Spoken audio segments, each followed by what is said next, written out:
tujuan adanya PAUD Al-Pati ini yaitu ingin mendidik putra putri panjenengan menjadi anak-anak yang baik. Supaya anak-anak kita tetap menjadi anak yang baik, yaitu antara tujuan, antara doa kita harus selaras dengan apa yang kita lakukan. Saya pernah mengatakan bahwa jika kita ingin membuat kue yang bulat, kita harus mengambil cetakan yang bulat juga. Seperti itu Bunda. Jika kita ingin anak kita menjadi anak yang baik itu seperti apa? Kita di sini tujuan saya menjadikan putra putri panjenengan kelak menjadi pemimpin yang besar, menjadi orang yang sukses, menjadi bos yang besar, bos yang kaya raya. Tujuannya agar mereka menjadi khairun nas anfa'uhum linnas, yaitu orang yang baik adalah orang yang bisa bermanfaat untuk orang lain. Seperti itu Bunda. Agar anak kita, putra putri kita sesuai dengan apa yang kita tujuan kita, sesuai dengan tujuan kita, yaitu apa yang kita lakukan juga harus sesuai dengan keinginan, doa dan harapan kita.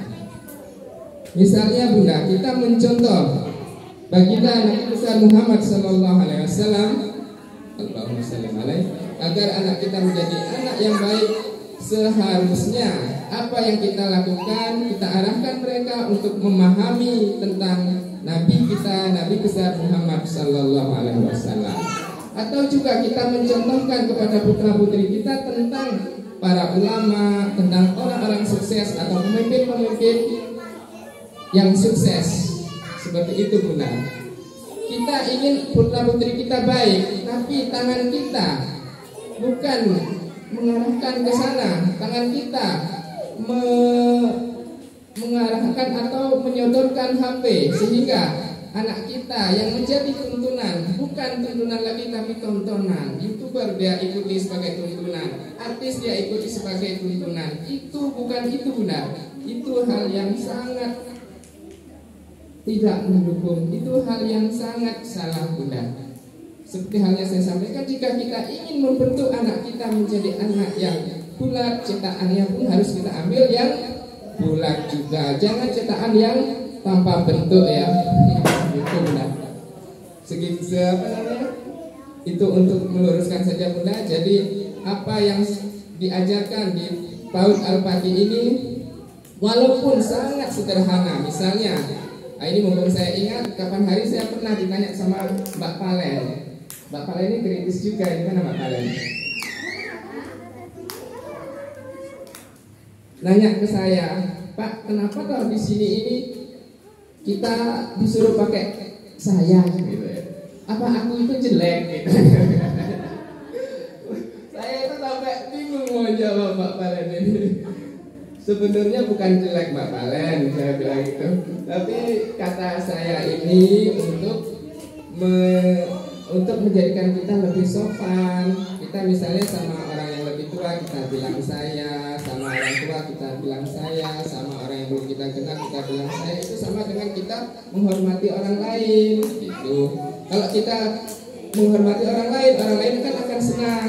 Kalau kita menghormati orang lain, insya Allah suatu saat Allah akan menjadikan kita orang yang terhormat. Saya bilang gitu. Paham Mbak Palen? Enggak. Penjelasannya terlalu panjang barangkali ya. Kurang lebih seperti itu Bunda. Jadi kenapa Bunda saya mencontohkan, saya itu mengawali memang dari keluarga anak saya 5. Alhamdulillah Bunda, sampai saat ini ke-5 anak saya, sampai yang paling besar Bunda Lili itu, saya tuh sekali saja belum pernah anak saya itu bilang aku tak mau. Sekali saja saya dikata itu, alhamdulillah sampai saat ini enggak. Alhamdulillah enggak pernah Bunda. Kenapa? Karena itulah yang saya diajarkan sama orang tua saya, untuk bahwa kita dalam keluarga itu harus ada tatanan. Karena kita mengajarkan anak itu jika dia menjadi suatu pemimpin itu harus mengikuti tatanan. Nah, jadi dari keluarga itu kita ajari bagaimana seorang yang lebih kecil menghormati lebih tua, begitu pun kepada keluarganya, seperti itu Bunda. Jika mereka sudah mau seperti ini, insya Allah mereka akan mudah diarahkan. Saya melakukan ini, saya juga mencontoh beberapa tokoh-tokoh masyarakat, beberapa ulama yang sudah sukses, ternyata seperti itu Bunda.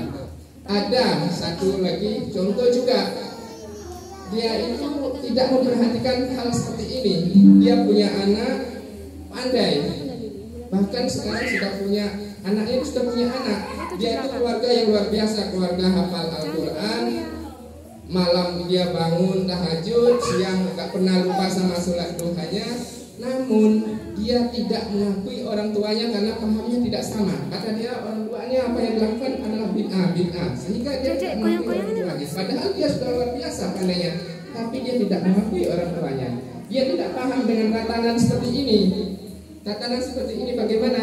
Karena ridho Allahu bi ridho walidain. Untuk apa dia susah payah bangun malam? Untuk apa dia berzakat yang banyak, bersedekah yang banyak, sholat duha siang malam, sholat duha tiap hari, kemudian hafal Al-Quran tiap hari, tapi dia tidak mengakui orang tuanya. Ridho Allah tidak akan mungkin datang padanya. Demikian Bunda.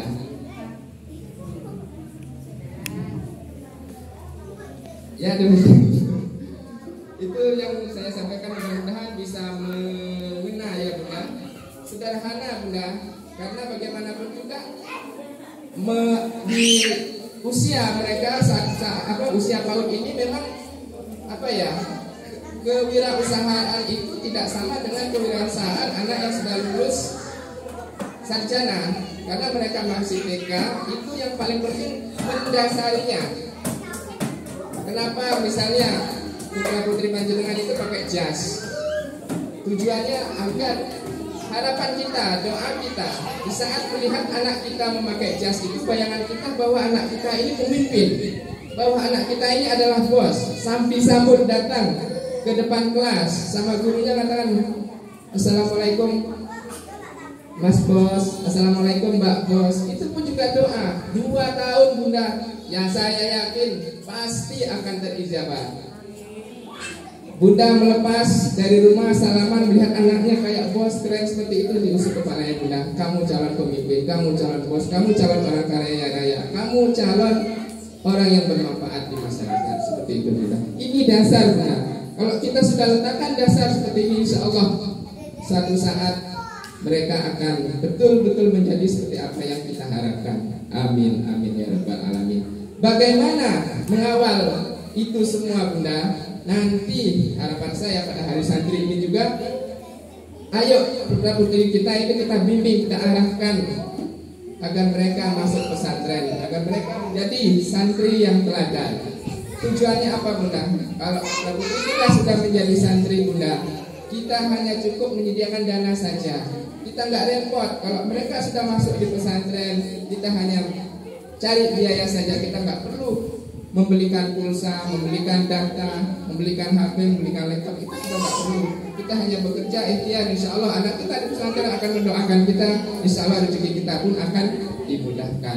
Demikian Bunda. Itulah yang saya katakan, jika kita ingin anak kita menjadi pemimpin, menjadi orang yang sukses, tangan kita pun juga harus kita arahkan ke sana. Ya Bunda, sedikit mudah-mudahan dipahami. Pada kesempatan ini juga saya juga mohon maaf jika ada kata-kata saya yang kurang berkenan atau penyediaan fasilitas yang di sini kurang berkenan. Saya mohon maaf yang sebesar-besarnya. Saya ini sebetulnya Bunda, kurang pantas juga naik ke pentas ini karena sebetulnya saya di sini itu jabatan utama saya itu petugas kebersihan Bunda. Kalau kekayaan itu nyambi lah. Tugas saya itu sini sebagai tugas kebersihan, pekerjaannya jelas Bunda. Bayarannya yang nggak jelas, gitu ya. Kenapa nggak jelas? Karena bayarannya itu sangat besar Bunda. Allah yang membalasnya. Itulah, insya Allah. Karena balasannya nggak jelas itulah. Karena balasannya terlalu besar sehingga saya katakan balasannya nggak jelas. Demikian Bunda, karena jika ada keliling-keliling ini yang yang masih kotor atau apa, Bunda jangan suka-suka ya, bilang ke saya, Pak itu nggak bersih, Pak itu rumputnya masih lebat gitu ya. Tapi kalau bunda bilang begitu, misalnya Pak itu rumputnya masih lebat, paling saya jawabnya ini kan sekolah alam gitu. Jadi lebat-lebat dikit gak apa-apa. Demikian kurang lebihnya, mohon maaf. Wallahul muwaffiq ila aqwamit thoriq. Wassalamualaikum warahmatullahi wabarakatuh.